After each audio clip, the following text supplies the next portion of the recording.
In humanity, we know the evil of the animal ego right here. We don't know the infernal nature of the human ego. We always blame the animal for all the evil. This is the problem. We know half of the evil. When the animal gets rowdy, when the animal gets crazy, it's certainly evil. It harms the soul. But what about when the human ego gets crazy? We don't have any, almost no protection against the infernal nature of the human ego, which is a kind of northern Satan. We have a southern Satan, but we don't understand the northern Satan. Right? The human ego trains us right in school, education, and right in the government and our family, push us into the growth of the human ego, which creates a wall against everything animal. The animal part of our brain, the animal part of our soul, does not grow because of the growth of the human ego. The human ego has a sense of treating the animal like a dog and treating the physique even worse.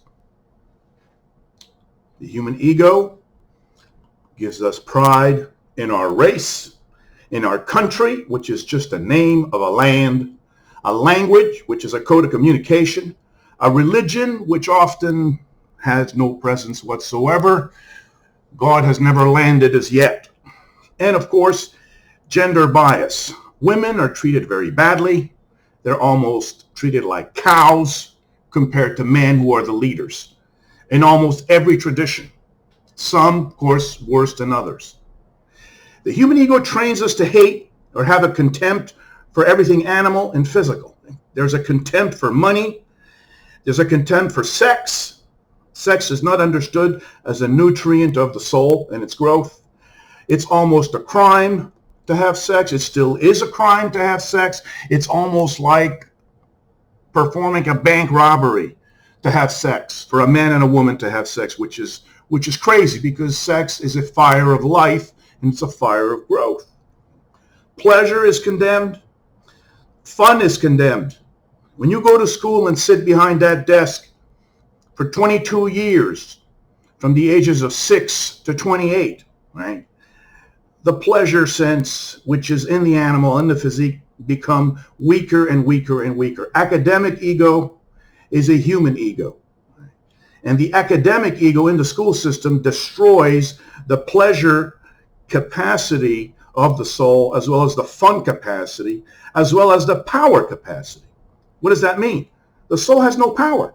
The soul obeys orders from authorities. And it has no power of its own to determine. Here the soul has to determine, what is it that I want? What is it that pleases me? That power is destroyed.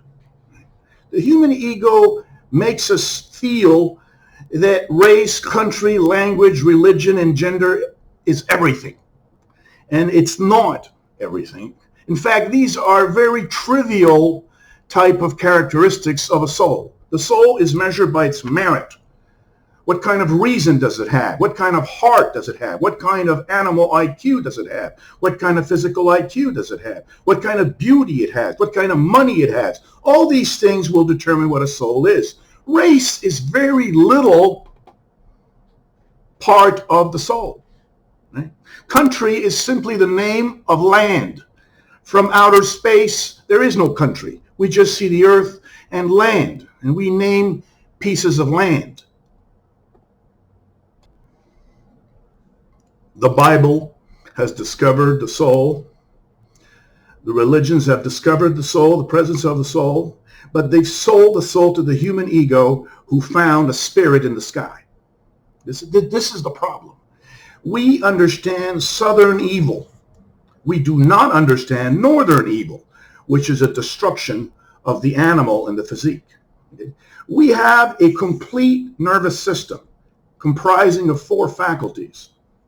Whenever the upper nervous system destroys the lower nervous system, we have the infernal human ego in action. Whenever the lower nervous system, the animal, destroys the human ego, and it happens in some humans, right? People who are into money and pleasure at any cost will destroy their emotions and will destroy their reason. They will only use their reason to make more money and get more pleasure. Right? That becomes the southern Satan. So we have two evils, not one.